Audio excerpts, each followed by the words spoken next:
اما جی عائشہ رضی اللہ تعالیٰ عنہ آپ فرماتی آقا علیہ الصلوۃ والسلام ہمارے پاس بیٹھ کر ہم سے گفتگو فرماتے تھے، بات چیت کرتے تھے، گھر کے معاملات ڈسکس ہوتے تھے، زندگی کے معاملات ان کو زیر بحث لایا جاتا،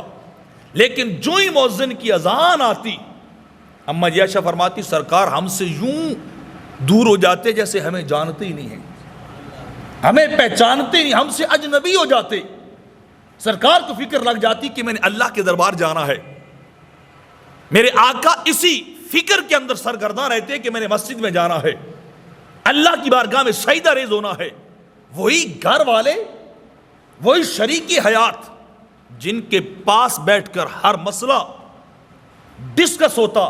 جو ہی اللہ کا پیغام سنائی دیتا، جو ہی مؤذن کی آواز سنائی دیتی کہ آؤ اللہ کی بارگاہ کی طرف، کامیابی کی طرف آ جاؤ، تو اماں جی فرماتی سرکار ہم سے اجنبی بن جاتے، گفتگو ختم، ہر کام روک دیتے، ہر معاملہ وہی روک دیتے اور فوری وضو کی طرف جاتے اور وضو فرما کے اللہ کی بارگاہ میں چلے جاتے۔ والذین ہم علی صلاتہم یحافظون، وہ مومن کامیاب ہیں جو نمازوں کی حفاظت کرنے والے ہیں، جو نمازوں کی پابندی کرنے والے ہیں، ان کی بات ہو رہی ہے۔